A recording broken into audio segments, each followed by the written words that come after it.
Whether the team is performing clean or unsightly, we'll cover it all here on Washington Football Nightly. I, of course, am your host, Louie T. Thank you for joining me. Let's get to tonight's lead story. So, here we go again. Up and down, around and around on the roller coaster known as Curtis Samuel. Never, ever trust a man with two first names. Back on the practice field for the first time since week number 5 versus New Orleans. He was a limited participant today. Pitch count, and pitch count is going to be the story. Should he play on Sunday? He is currently listed as questionable. When asked about Curtis's performance at practice, Rivera, as he normally says when Curtis practices, he looked good. What does that mean? Not a damn thing. We've been here before. We've done this before. We'll see what happens. We know what Saturday is going to mean for his participation and whether he even makes the trip or not. More likely than not, he'll make the trip whether he plays or he doesn't. I think they'll take this thing all the way up to game time because there's no benefit to telling the Panthers that Curtis Samuel isn't going to play on Saturday. So even if he's not going to play, even if they don't feel comfortable with him being out there on Sunday, I think they take this thing up to game time and then rule him out at the last minute. The bottom line is he practiced on a limited basis, but he practiced, and that's a great sign. Remember, I told you guys the fact that he was out on the field on Wednesday for the first time in a long time. You know, remember, this was a guy that wasn't even out on the field. He wasn't even on the side field.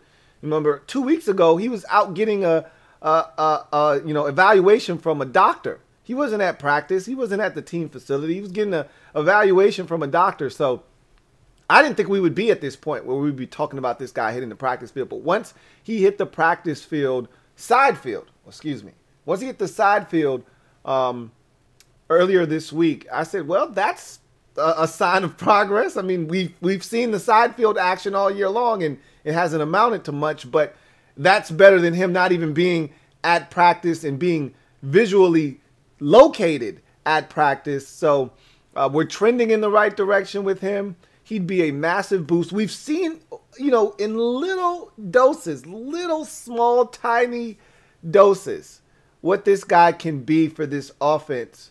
When he has played, he's been a difference maker. But again, too few and far between are those instances. So encouraging news. I told you that, the news on the injury front is on the up and up. I mean, this thing could really turn into a big deal, right? If we can win this game and continue to get healthy while winning. Do you understand how this thing could really snowball and turn into a massive advantage for Washington? Because at this point of the season, not many teams are going to get better from a health standpoint, which is going to help their overall play on the field. Most teams are what they are, and they just want to get better as a collective unit. Can we execute the things we do well better and better as the weeks progress? That's what teams are essentially getting into now as we get into this latter stage of the season. When you get to week 10 and 11, which we are in, and 12 and 13, now you are what you are as a football team. It's now, can you get better at the things that you do best? And can you minimize the things that you don't do well? Well, we can be one of those few teams that actually looks forward to, hey, we may get this guy back. Like Green Bay, for instance, is one of those teams that they feel like, hey, we can take it to another level because we think we're going to get some of our stud defensive players healthy. That could take this defense to new levels, and the defense is actually playing really well in Green Bay. We could be one of those teams where last week we got Brandon Sheriff back. This week we'll get Sam Cosmi back more likely than not. Maybe and this is crazy, okay? But just maybe we'll get Curtis Samuel back. I don't think Logan Thomas is going to be available this week. Does it sound very promising for him. But you win this game, and then next week you could potentially get Logan Thomas back, right? So now your offense is starting to look like a semblance of what you thought it would look like when it started, obviously minus Ryan Fitzpatrick. And then shoot me, stop me, I'm getting crazy. The week after that, we may be able to talk about getting Montez Sweat back. I mean, that's how this thing could really progress and really give us a boost. Like week after week, we could be getting a boost here and a boost there from another guy being added back into the mix. So I like where we sit right now, but we've got to continue to win football games to make any of this stuff matter. And Curtis Samuel coming back is a huge boost if, biggest two-letter word in the English language, if he plays and is able to stay healthy. Pitch count, pitch count, pitch count. He'll be on a pitch count. Ron has said, we would adhere to this pitch count if he should play.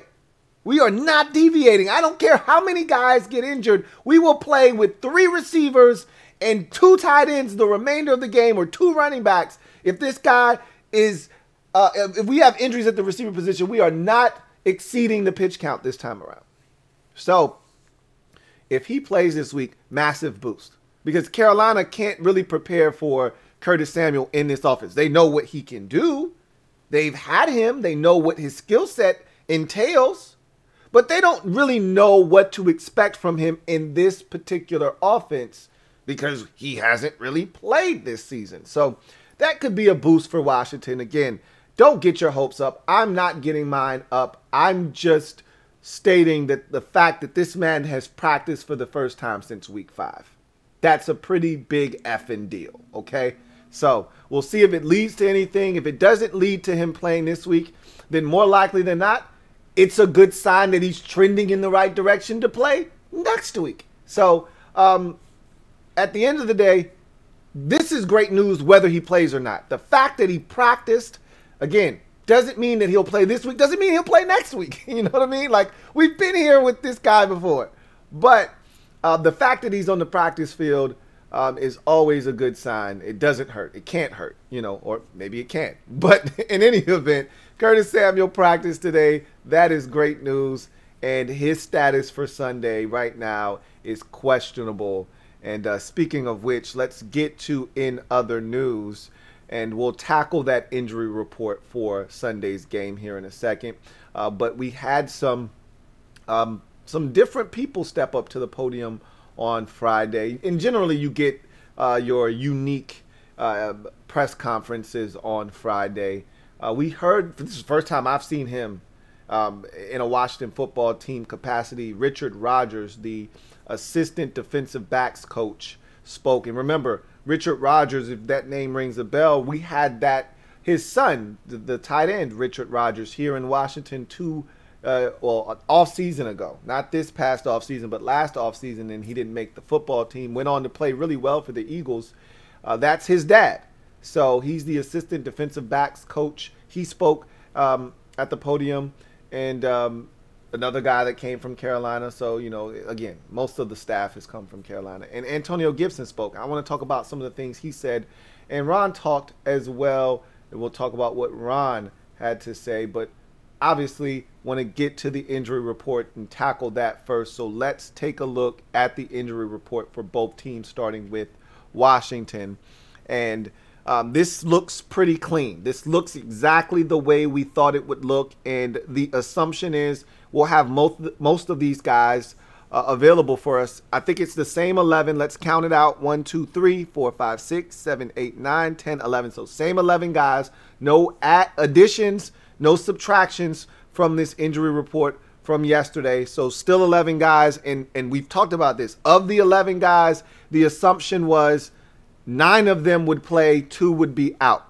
Now, that assumption has been altered just slightly. I told you, until he actually plays, until he's activated, until we get to Sunday and we get that inactives list and he's not on it, I'm assuming that Curtis Samuel, never, ever trust a man with 2 first names, isn't going to play. So the same thing applies for me. Ricky Seals-Jones, Curtis Samuel, going to be the two guys that are out. I expect every single other guy on this injury report to be available. Will they play like Sadiq Charles? We hope he doesn't see the field in any capacity.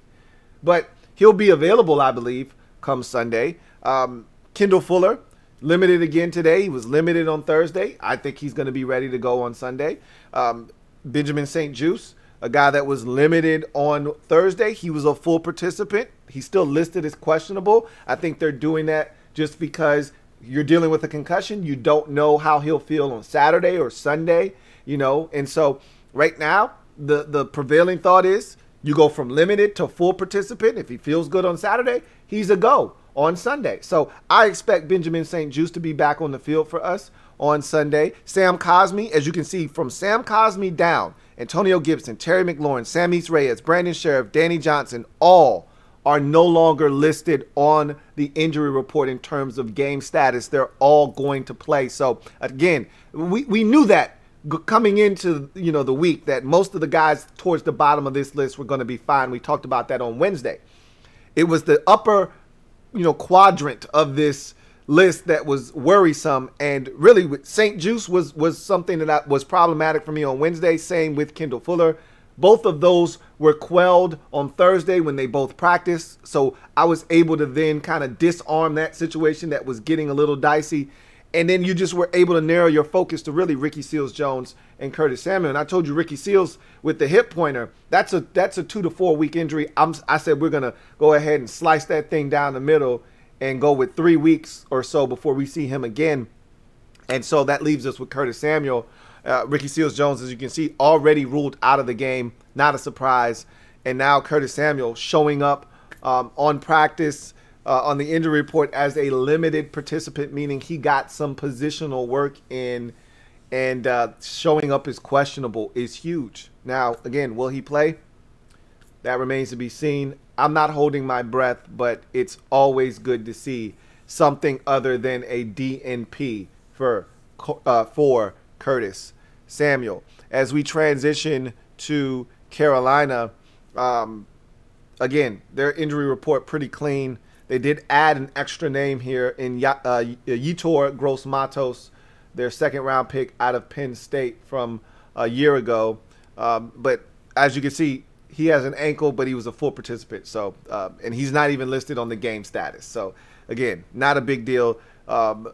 They've got one guy questionable in Stanley Thomas Oliver, the cornerback out of Florida International that they drafted 2 years ago. Again, not a massive deal there. So, at the end of the day, they don't have any major injuries, but neither do we. I mean, obviously, Logan Thomas, the tight end position, has been hit with injuries, and we're going to be asking some young guys to step up. But, minus Montez Sweat, Chase Young, and the tight end position, this is, more or less the most healthy we've been. Chase Roulier, again, we still have guys banged up, okay, right? But they're not coming back. So this is what the team is moving forward. Chase Roulier and Chase Young aren't coming back. The Chases aren't coming back, right? So, this is what we are moving forward.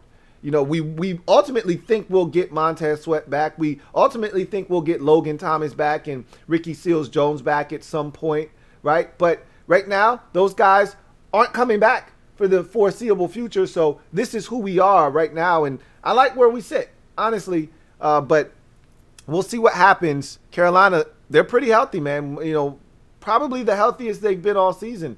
Go figure, when we show up in town, they're among the healthiest they've been all season long, but that's to be expected. So we talk now about what was said on Friday at the podium, final pressers before week number 11. Ron talked during the series of press conferences, and his message was pretty clear that gonna have to have some young guys step up in this game. They like where they sit. They like the opportunity that is in front of them. And Curtis Samuel practiced. He looked good, but again, gotta evaluate him. Got to see how he feels on Saturday, and Even Logan Thomas is a bit of a mystery because he's not listed on anything. I don't know if he practiced or not. He could have practiced on a limited basis today, but he's not listed on the injury report because he's still on IR. They could activate him tomorrow, and he could play on Sunday. Highly unlikely. They've prepared, and I told you, I read the tea leaves. I read in between the lines. And on Wednesday, the first day of the pressers, Ron pretty much talked as if, hey, we got to get these young boys up to speed, essentially. And he even said that, I think, to a lesser degree on Monday. Hey, we got to get these young boys up to speed. They're probably going to have to play. And I thought Scott Turner pretty much hammered that point home. He said, look, Sam East, we got to get him ready to play. It is what it is. So I don't think Logan Thomas is going to surprise us on Saturday and be activated off of IR and be ready to go on Sunday. I think he's a next week guy, personally. I think next week is when we hear that he is practicing, and now they have 21 days to activate him off of IR, or he'll be permanently placed on IR for the remainder of the season. And at that point, he'll probably be activated to the active roster. But Ron talked about again, this opportunity that's in front of us and, the things that we'll have to do. He didn't want to talk strategy. Ben Standig continues to want to push the narrative of, hey, can you play 3, defensive tackles and one of them play end? Do you necessarily have, dude, yes, we've already covered this. Do you literally want him to tell you, yes, on Sunday, we're going to play Jonathan Allen at defensive end? You've already asked Jack, you've already asked Ron multiple times, dude, what do you want him to say? Okay, we get it. Yes, you've already heard them say, yes, it's possible, and you've seen it. They've done it already. So sometimes these guys, man, I don't know, but anyway, Antonio Gibson thought he said some interesting things.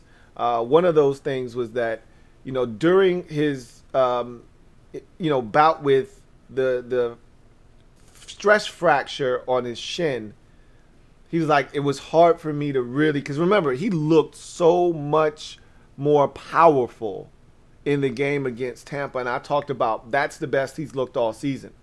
And statistically, it wasn't his best game, but I don't even know if he's had a 100-yard rushing effort this season. Honestly, I don't think we've had anybody rush for 100 yards this season. Now that I think about it, I don't think Gibby's had a 100-yard game this season.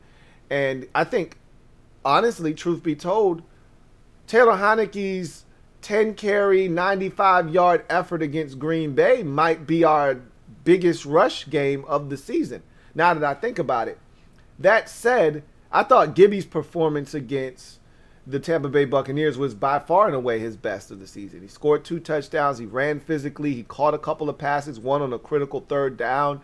I thought he was fantastic yards after contact. I thought he ran hard and got what was there. And then even in some situation when nothing was there, he still made something out of nothing.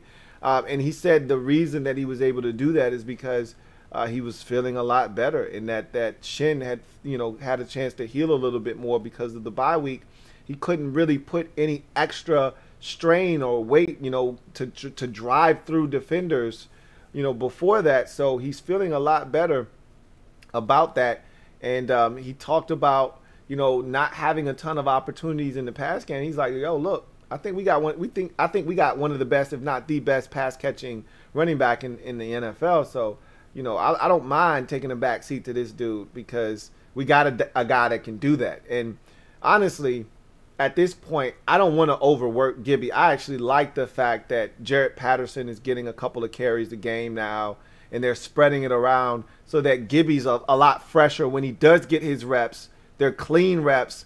They're reps where he's fresh and he's able to give us maximum effort. So I like the fact that they're getting all 3 of these backs involved in the game plan and getting, guys touches and keeping everybody somewhat fresh. So he talked about that as well. And he said, one of the things that, we talked about is just, keeping me in a condition from a health standpoint where I can continue to be the best that I can be on the football field, and, giving other guys opportunities does that a little bit. You know, everybody's a competitor. Everybody wants to play. They want to play every snap. But at the same time, you know, especially the running back, where you take such a pounding. Even when you don't run it, if you stay in it for pass pro, you're taking a pounding, right?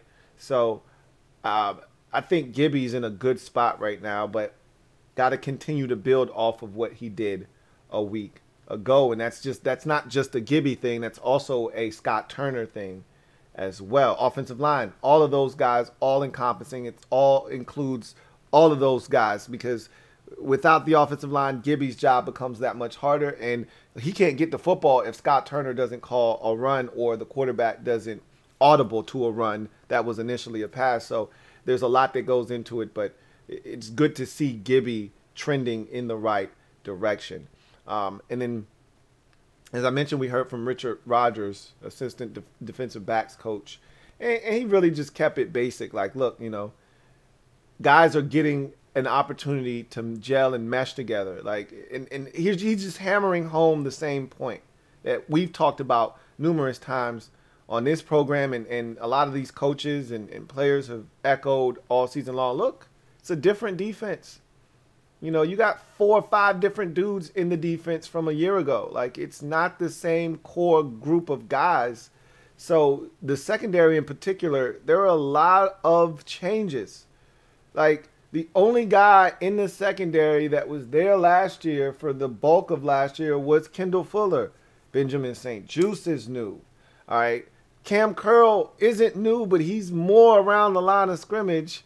So he's not really back into the defense like Bobby McCain is, you know, like William Jackson III is. Like, these are all new parts to this defense. So, hell, we were playing Torrey McTyer earlier in the year until he tore his ACL against Atlanta. So there's a lot of changes on the back end, even at the linebacker position with Jamin Davis getting in there. There have been changes on this defense. So now guys are getting more comfortable, and they're learning what the guy next to them is going to do. The communication is getting better. That's why you're not seeing as many defensive lapses, and that needs to continue.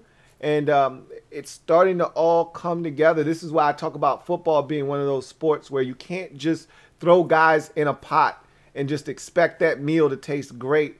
It's got to be seasoned. It's got to sit there. It's got to marinate for a little while before all of those flavors start to gel and mesh together and you get a great meal. That's what's starting to happen now with this defense. That's why they're playing better, and that's why they've been playing better for about a 3-week stretch now, starting with that Green Bay game. So we'll see if it continues against Carolina, but it's trending in the right direction, and Richard Rodgers feels that way. So let's get to our behind enemy lines, and we will essentially look at this game and give you my keys to victory, and then I'll give you my prediction, score, and more. So, keys to the victory for Washington's offense versus Carolina's defense. And the first key is protect Taylor Heinicke and protect the ball. Heinicke will be under duress, I believe, in this game at certain points. This Carolina Panthers defense is just that good. As we talked about, they're one of the leading teams in the league in the sack department. They can generate pressure from multiple levels. They are not afraid to blitz guys from the secondary. Their linebackers are extremely fast and capable of getting in there, but their defensive line is a problem. You have a top 10 pick in Derek Brown at defensive tackle. You've got a top 15 pick in Brian Burns, and then you've got another top 15 pick in Hassan Reddick, all along that defensive line. So they can get after the quarterback with the best of them. They're a dangerous group. They're an active group, and we're going to be tested up front. And we're going to talk about that a little bit later on in these keys to victory. But Heinicke must be protected. He must be protected. He must take care of the football. He must make smart decisions with the football, must Heinicke. We'll talk about that a little bit later in these keys to victory. But above all else, he's got to have time to be able to survey the field to make the right decisions. We don't want his process sped up. We don't want him panicking back there. We don't want him, feeling like he doesn't have time to do the things that we need him to do.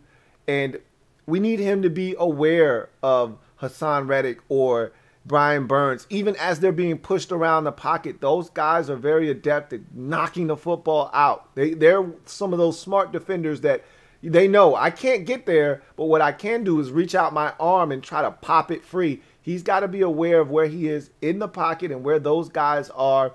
And he's also got to make sure he's not putting the football in harm's way. And it's not just him, okay? This is a very opportunistic defense. I need Terry McLaurin to make sure he holds on to the football after the catch. Dax Milne and company, all those receivers, all the skill guys, Antonio Gibson, fumbling has been an issue at times for him this season in ball security. I need everybody to make sure they're cognizant of ball security in this game, because one turnover could be the difference between winning and losing this game. As we've seen already this season in week 1 in particular, one turnover can be the difference between winning and losing a game. So it is paramount that we take care and protect Taylor Heinicke and also the football as well. Same thing applies this week that applied last week and is probably going to apply moving forward. We need Heinicke Ultra, Ultra, Ultra, Ultra, not Heinicke Light.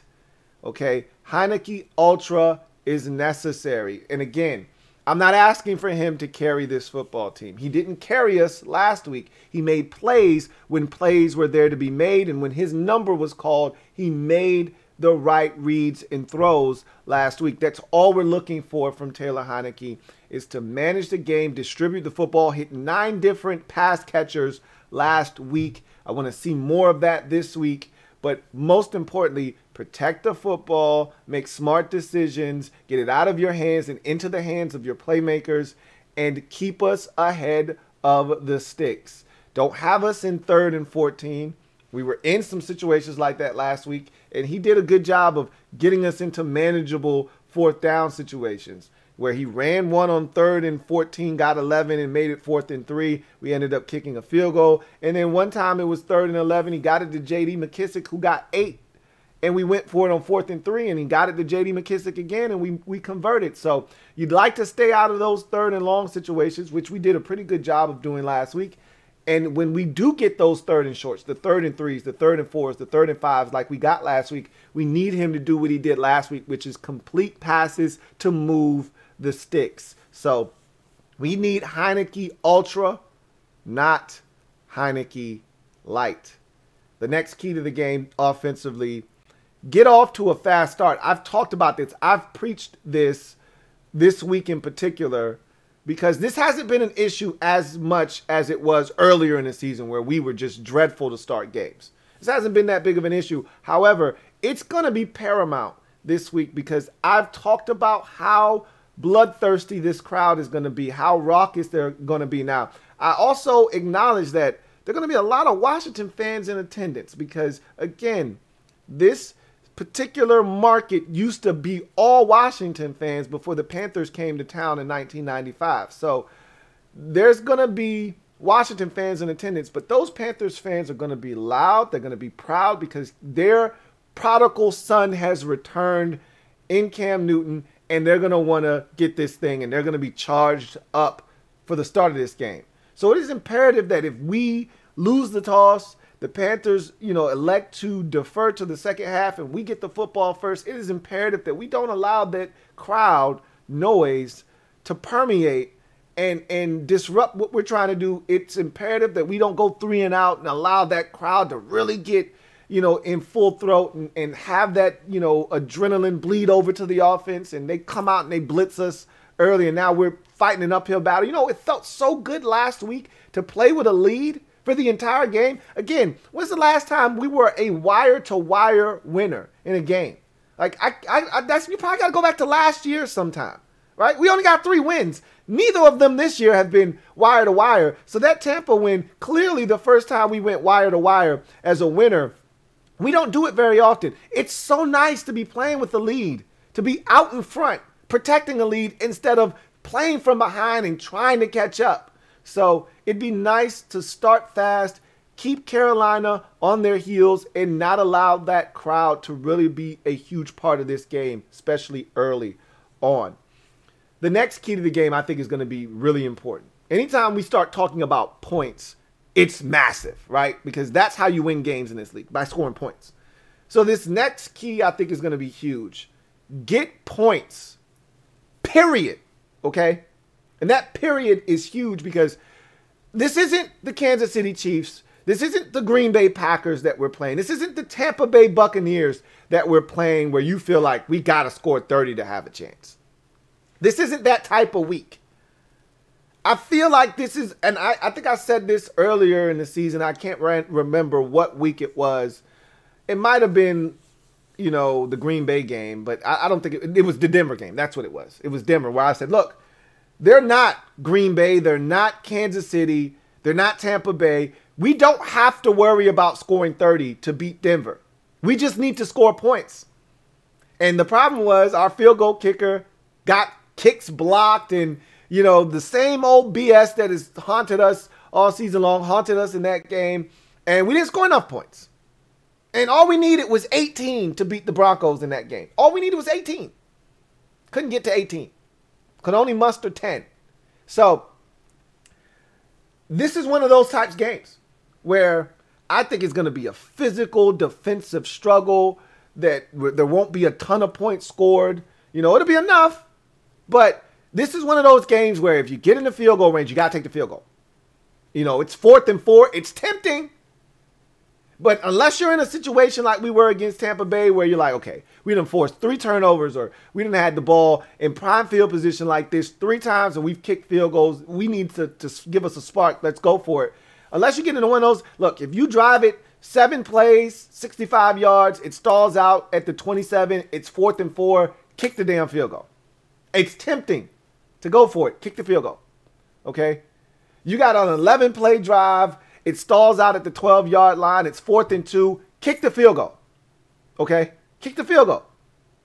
Now, there's certain instances, there's certain times in the game, and this is where, as a coach, you've got to use your intuition and your gut. You feel like, hey, they can't stop us. We've been really converting on these 3rd and shorts or whatever the case may be. And you get into a 4th and 1, and you feel like this is a chance to go for it, or you get into a 4th and 3, and you're like, hey, we're moving it. It's hard for them to stop us. Our defense is playing exceptional. If we don't get this, we feel like we can stop them 3 and out, get it back, and get great field position. All right, go ahead, do your thing. But this is one of those games where I feel like you just got to get points. I don't want to be 1 of 4 in the red zone, right? But if we're 1 of 4 in the red zone, but we score 2 touchdowns outside of the red zone, and ultimately we score 3 touchdowns and 3 field goals, and you score 29 points, I'll take it, right? Or even if you go 1 of 3 in the red zone, but you score another touchdown outside of the red zone, and you get, you know, a field goal outside of the red zone as well, and you end up with 26 points, I'll take it. Get points, period. I don't give a shit how you get them. Get points in this game. Because Carolina, more likely than not, unless we have a terrible day at the office defensively or we're turning it over offensively, they're not scoring 30-plus points like they did last week against Arizona. They need help to be able to do that. That's not who they are. They're not a 34, 38-point-a-game offense. Not unless you're aiding and abetting them, turning it over, giving them prime field position like Arizona did last week.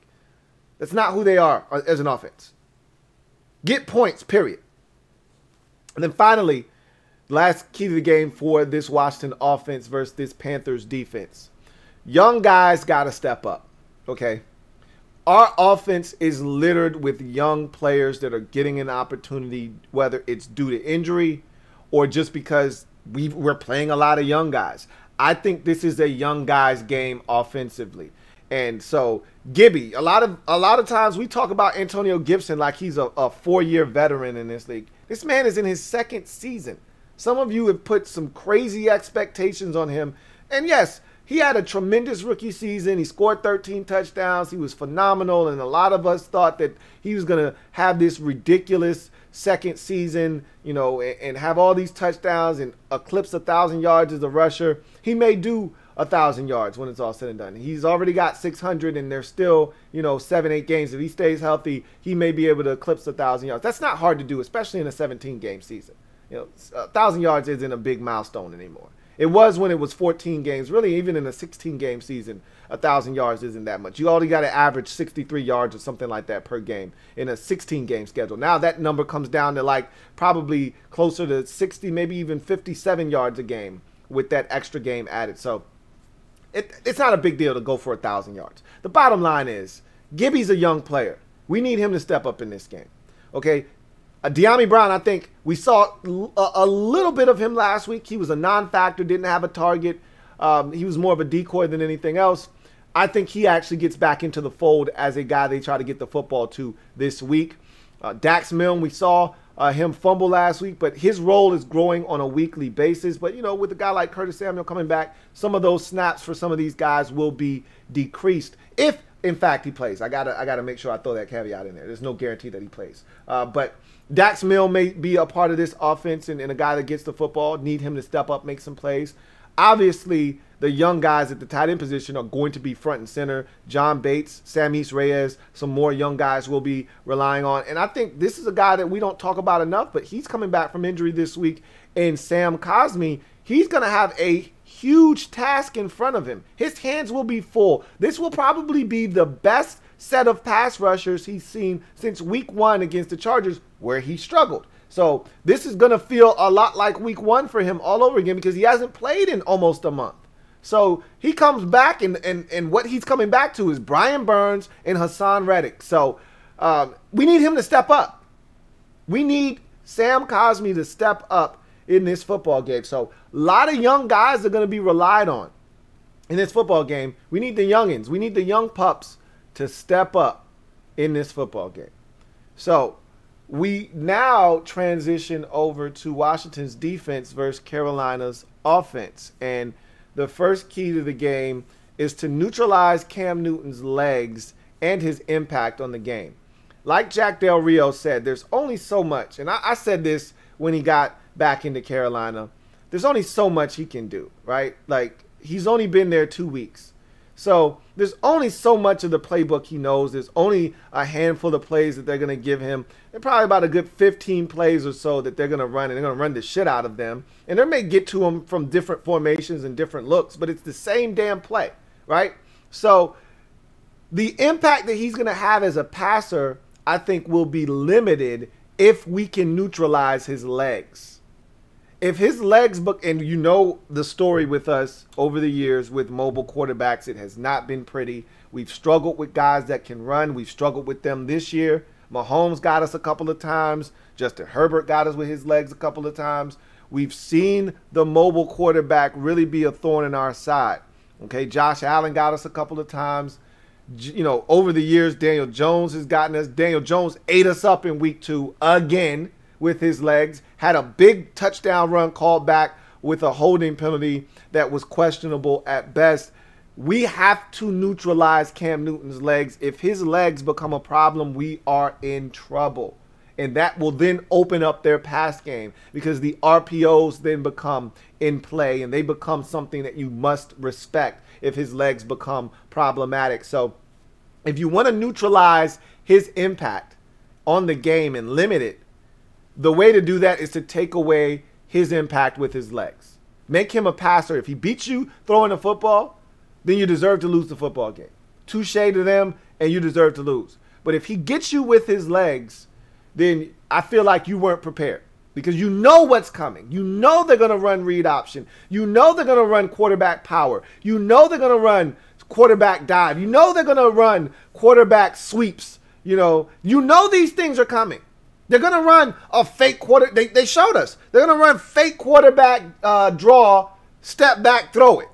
You know, especially when they get into the red zone. That might be a short yardage play. These are things you should be preparing for. The next key to the game for the Washington defense.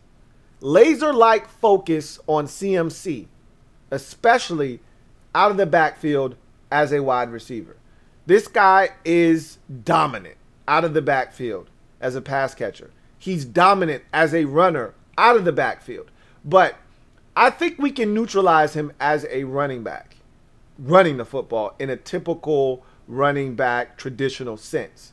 What scares me to death, and I'm a nervous wreck about, is him getting out of the backfield and us thinking we can cover him one-on-one with either Cole Holcomb and Jamin Davis.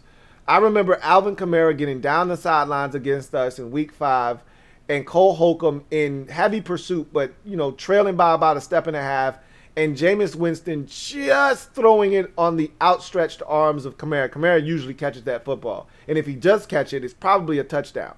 Like, that scares me because I don't want to see us in a position like that. And there's going to be a position at some point where we're in man, they catch us in man, and they're going to run a wheel route, or they're going to do something creative with McCaffrey. He's going to be one-on-one. And what do? Now, you just pray that your linebacker is in good enough position. He doesn't pass interference. He doesn't get smoked. The ball isn't accurate, something. This guy is so scary out of the backfield. I don't want to see anybody in one-on-one situations on option routes where he's got a chance to run an out or a Texas route over the middle. Like, we need to be bracketing him at all times when he comes out of the backfield. You need to be in and out, and you got a guy inside. If he goes inside, this guy carries him. If he goes outside, this guy takes him. He's a complex guy to defend.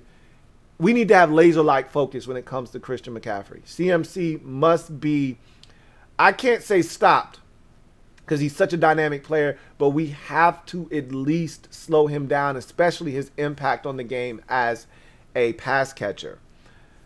Next key to the game, watch carefully for RPOs and play them accordingly. We're going to get a heavy dose of a run-pass option, okay? RPOs are coming our way. We have to be ready for them. I don't want us giving up huge chunks of yardage because we're falling for RPOs over and over and over again. I'd much rather Cam Newton take it out of the belly of the running back and look to throw it and have us drop back and him have to tuck it and run it himself, or see us not overcommitting to the run and have him hand it to Christian McCaffrey and we go up and make a tackle that way, then us overcommit to the run. He pulls it out of the belly of Christian McCaffrey. The linebackers have all come up. The middle of the football field is vacated, and Robbie Anderson is coming in behind, or DJ Moore is coming in behind our linebackers, wide ass open. He hits them, and there's run after the catch opportunities for guys that are speedsters in Moore and Anderson.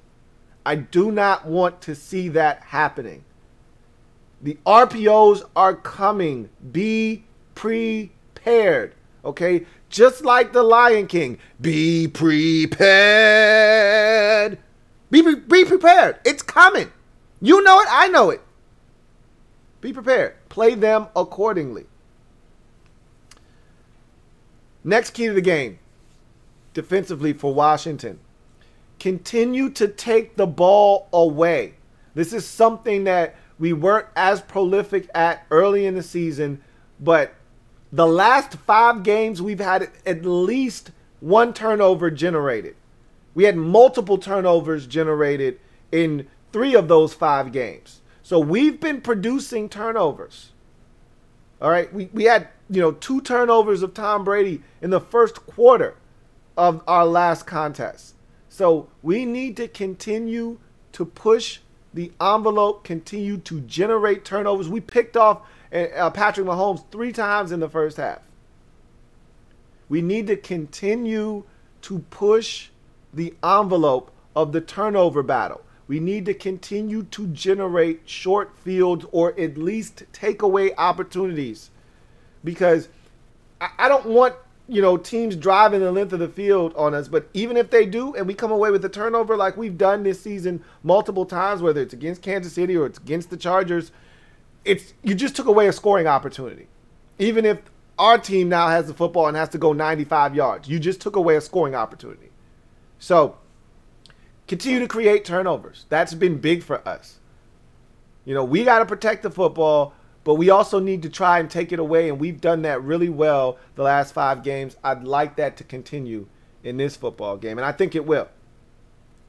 And then finally, the last key for this Washington defense versus this Carolina Panthers offense. Start fast, finish halves. So I talked about the starting fast on offense. It's the same premise for defense. Whether, you know, we win the toss, we defer to the second half, and defense has to come out on the field. They're going to be juiced and amped, and we don't need to give their crowd anything to be excited about.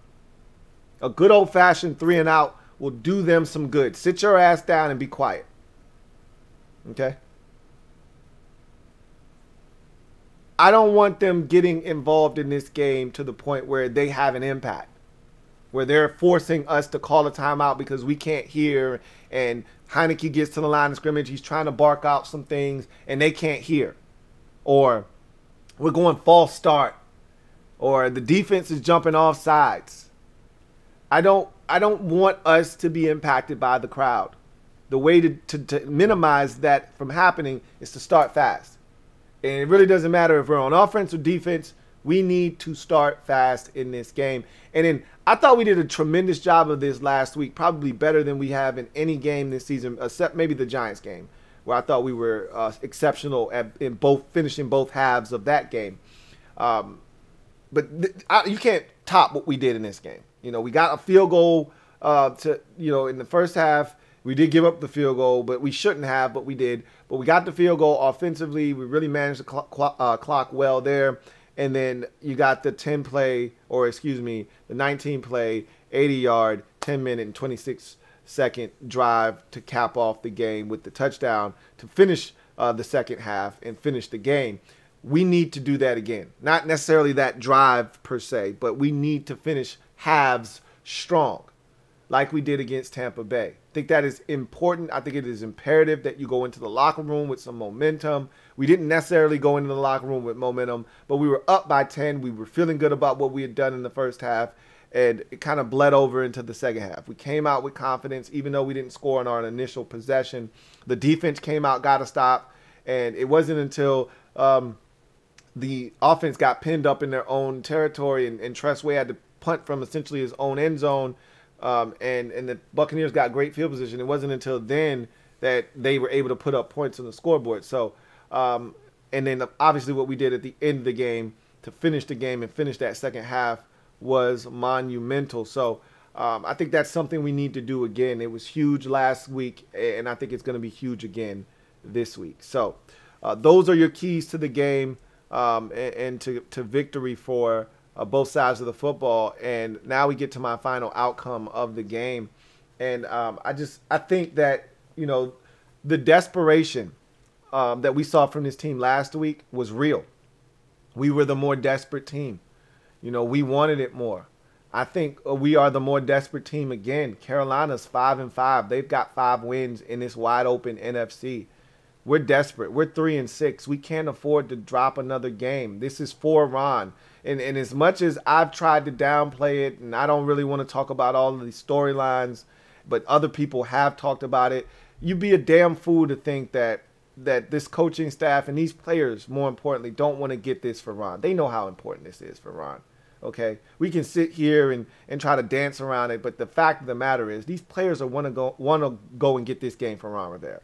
And I already told you, I've already envisioned what it's going to look like after the game when Terry McLaurin steps up and says, hey guys, real quick, you know, this was an emotional week. We had a lot of coaches and a lot of players that were in Carolina before. This is a big week for all of them, but none bigger than for Coach Rivera. Game ball for Ron, Coach Rivera, and he throws him the ball. And, you know, Ron comes up, hey, guys, another big win. This one feels good, but we got a lot of work to do, yada, yada, yada. Let's bring it in, team on 3, 1, 2, 3 team. And so I can already envision that. But they got to make it a reality. I think they do that in this game, 26-20 over the Panthers. I see us scoring, you know, 2 touchdowns, and I see us scoring 4 field goals in this game. And I talked about this already. get points, period. And 4 field goals, that's usually a losing recipe in this league. You need touchdowns, not field goals. I would love us to score 33 and not 26. You know what I mean? I'd love us to add another touchdown and you know, take away a field goal and make it 30, right? 3 touchdowns, 3 field goals, and make it 30 instead of 2 touchdowns, 4 field goals.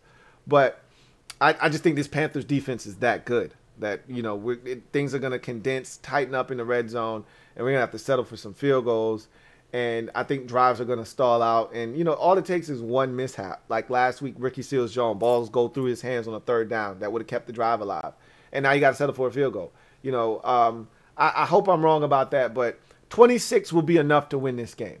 If the defense does what we think they're capable of doing, 26 will be enough to win this game.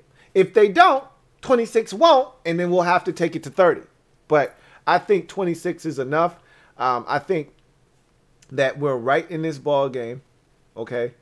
And we've let opportunities slip through our fingers.